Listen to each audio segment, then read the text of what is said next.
Hi, இது வந்து ஒரு புளி சட்னி, மிளகா புளி சட்னி.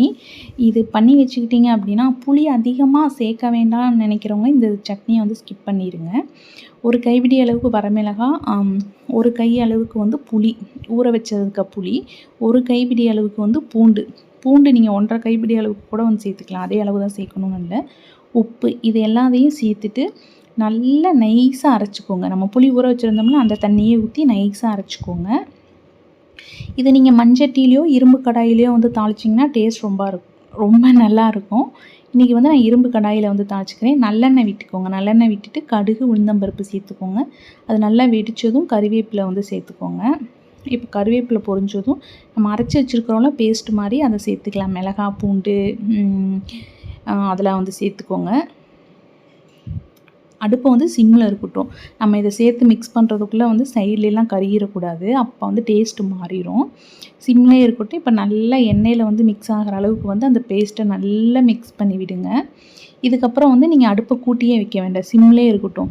15 நிமிஷம் 20 நிமிஷம் ஆகும். இது நல்லா எண்ணெய் தெளிஞ்சு கலர் மாறி ஒரு மாதிரி ஜாம் மாதிரி வந்து நல்ல ப்ரௌன் கலருக்கு மாறிடும். இது வந்து மிக்ஸி ஜார் கழுவி கொஞ்சமாக மட்டும் தண்ணி சேர்த்துக்கோங்க. ரொம்ப கொஞ்சமாக, ஒரு 2 ஸ்பூன் 3 ஸ்பூன் அந்த அளவுக்கு மட்டும் சேர்த்துக்கோங்க. ரொம்ப சேர்க்க வேண்டாம். அப்பப்போ வந்து நீங்கள் மிக்ஸ் பண்ணி விட்டுக்கிட்டே இருங்க. உப்பு பார்த்து சேர்த்துக்கோங்க. உப்பு அதே போதுன்னா அப்படியே வந்து விட்டுறலாம். அப்பப்போ நீங்கள் மிக்ஸ் பண்ணி விட்டுக்கிட்டே இருங்க. இதில் வேணும் அப்படின்னா நீங்கள் இஞ்சி முன்னாடியே போட்டு அரைச்சிருக்கலாம். நான் இஞ்சி போடாதனால இப்போ இஞ்சி பூண்டு பேஸ்ட்டு மறுபடியும் வந்து சேர்க்குறேன். நீங்கள் முன்னாடியே இஞ்சி பூண்டு எல்லாம் நிறைய போட்டு அரைச்சிட்டிங்கன்னா இஞ்சி பூண்டு பேஸ்ட்டு சேர்க்க தேவையில்லை. நான் இஞ்சி முன்னாடி போட்டு அரைக்காதனால இஞ்சி பூண்டு பேஸ்ட்டு மறுபடியும் சேர்த்துக்கிட்டேன். இது ரொம்ப டேஸ்ட்டாக தான் இருக்கும். ஏன்னா பூண்டும் நிறையா இருக்கும், இஞ்சியும் நிறையா இருக்கும்.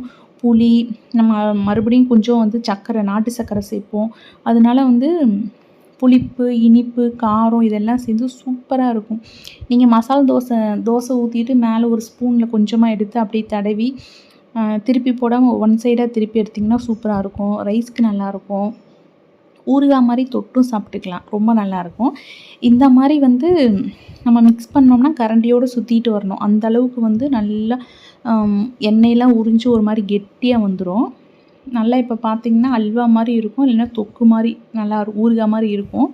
இதை நீங்கள் ஏர்டைட் பாக்ஸில் போட்டு க்ளோஸ் பண்ணி வச்சிட்டிங்கன்னா கெட்டே போகாது. நல்லா யூஸ் பண்ணிக்கலாம். இப்போவும் சொல்கிறேன், புளி அதிகமாக யூஸ் பண்ணக்கூடாதுன்னா இதை யூஸ் பண்ணாதீங்க.